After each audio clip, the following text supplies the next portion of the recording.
Have you ever heard of the war where the White House was burned to the ground? No, I'm not talking about a movie plot. This actually happened. It was August 1814, and the United States was locked in a bitter conflict with the British Empire. This wasn't the Revolutionary War. This was its often forgotten sequel, the War of 1812. But how did we get to the point where foreign troops were marching through the streets of the brand new capital, Washington, D.C., with torches in hand? Let's rewind the clock and uncover the story of this strange, confusing, and absolutely crucial chapter in American history. The early 1800s were a messy time. Europe was in chaos, thanks to Napoleon Bonaparte's mission to conquer the continent. Britain, his arch-nemesis, was throwing everything it had into the fight. To man their massive navy, the British started stopping American ships on the high seas and kidnapping sailors, a practice known as impressment. They claimed these men were British deserters, but often they were American citizens.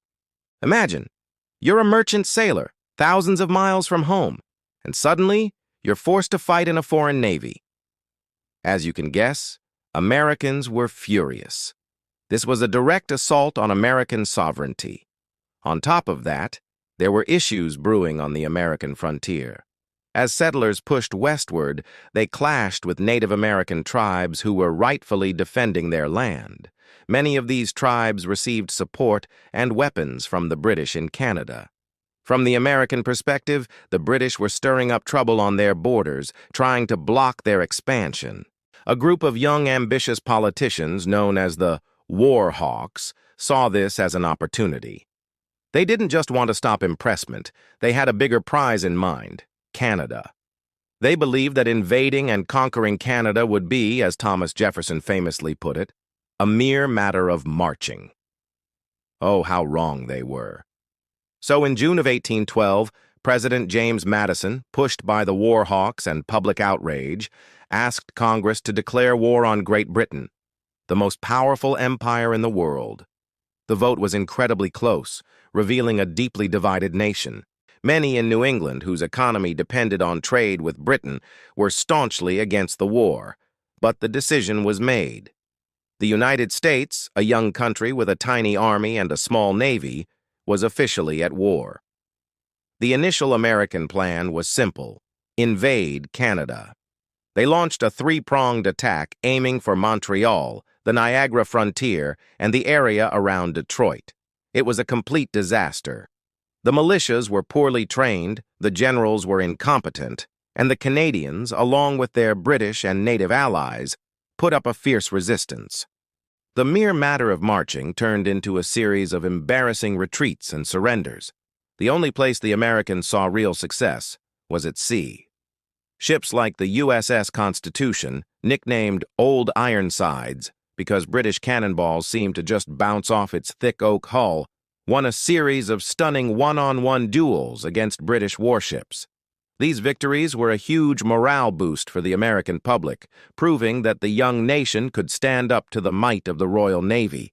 But while these duels were heroic, they didn't change the strategic reality. The British Navy was massive, and they soon blockaded the entire American coast, strangling trade and bringing the U.S. economy to its knees. For the first 2 years, the war was essentially a stalemate.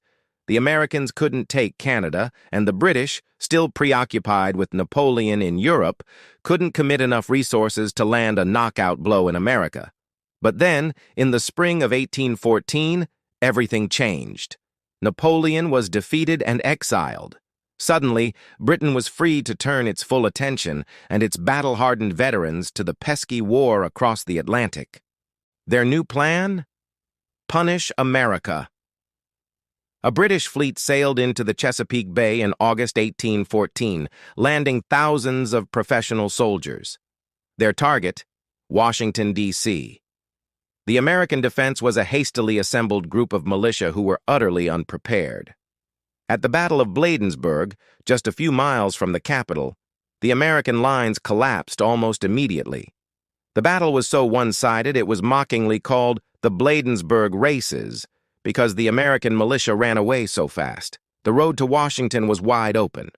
Panic gripped the capital. President Madison and his government fled the city. It was his wife, the remarkable Dolly Madison, who became the hero of the hour. As the British approached, she refused to leave the White House until she had saved a full-length portrait of George Washington. She understood its symbolic importance. It couldn't be allowed to fall into enemy hands as a trophy. She had it cut from its frame and sent to safety, just as the British soldiers were marching into the city. That evening, the British troops, led by General Robert Ross, entered an eerily deserted Washington. They marched to the White House.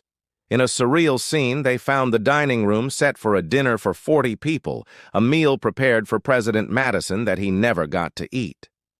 The British officers reportedly feasted on the food and wine before carrying out their orders: to burn the public buildings of the enemy's capital in retaliation for an earlier American burning of York, which is now Toronto. They set fire to the White House, the Capitol building, which housed the Library of Congress, and the Treasury. The city was illuminated by the flames of its own symbols of democracy. An eyewitness described the sight as a spectacle of sublime and terrible beauty. It was the absolute lowest point of the war for the United States. The Capitol was in ruins, the government was in exile, and the nation's morale was shattered. But the British didn't stay long. Just a day later, a massive thunderstorm and a tornado, yes, a tornado, struck the city, extinguishing many of the fires and causing more casualties among the British troops than the actual fighting had. The British, wary of being cut off from their fleet, retreated. Their next target was the much more important port city of Baltimore. This is where the story takes a turn. The defense of Baltimore was a world away from the disaster at Washington. The city was protected by the star-shaped Fort McHenry. For 25 agonizing hours, the British fleet bombarded the fort with rockets, mortars, and cannons. On a ship in the harbor, a young American lawyer named Francis Scott Key was being held by the British as he negotiated a prisoner release. He watched the entire bombardment through the night, seeing the rockets' red glare, the bombs bursting in air. When dawn broke on September 14th, Key strained to see through the smoke. Had the fort surrendered? Then he saw it. The huge American flag, the one that had been specially made to be large enough for the British to see, was still flying over the fort. The defense had held. The British had failed. Baltimore was saved. Overwhelmed with emotion, Key began to write a poem on the back of a letter he had in his pocket. He called it Defense of Fort McHenry. We know it today as the Star-Spangled Banner, the national anthem of the United States. The failure to take Baltimore, combined with an American naval victory on Lake Champlain that halted another British invasion from Canada, convinced the British that the war was not worth the cost. They had nothing to gain from continuing to fight. Peace negotiations, which had been stumbling along in Ghent, Belgium, suddenly gained momentum. On Christmas Eve of 1814, the Treaty of Ghent was signed. Here's the truly bizarre part about this war. The treaty basically returned everything to how it was before the war started. No territory changed hands. The treaty didn't even mention impressment or any of the other issues that had caused the war in the first place. So, after all that fighting, all that bloodshed, and the burning of a capital city, what was the point? Well, here's where it gets even stranger. The biggest and most famous battle of the war was fought after the peace treaty was signed. News traveled slowly back then, and before word of the treaty reached America, a massive British force attempted to capture New Orleans. They were met by a ragtag American army of frontiersmen, regulars, pirates, and free men of color, all under the command of a fiery general named Andrew Jackson. In a stunningly lopsided battle, Jackson's forces crushed the British, inflicting over 2,000 casualties while suffering less than 100.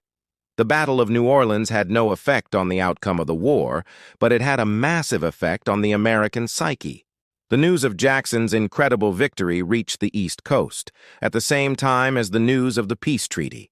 Americans, conveniently forgetting the defeats and the burning of Washington, felt like they had won a great victory.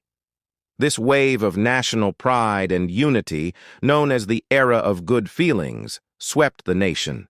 The war, which had started with a divided country, ended by uniting it. So, while the War of 1812 might seem like a pointless draw on paper, its consequences were huge. It solidified American independence, proving that the young republic could and would defend itself. It broke the power of the Native American confederacies in the Northwest, opening the way for further westward expansion. It launched the career of Andrew Jackson, who would ride his fame all the way to the presidency. And it gave the United States two of its most enduring national symbols, the rebuilt and now white-painted White House and its national anthem. It was a strange, messy, and contradictory war, but one that ultimately forged a stronger, more confident American identity. Thank you so much for joining me on this deep dive into one of history's most fascinating and forgotten conflicts. If you enjoyed this journey back in time, please hit that like button and consider subscribing for more stories from the past.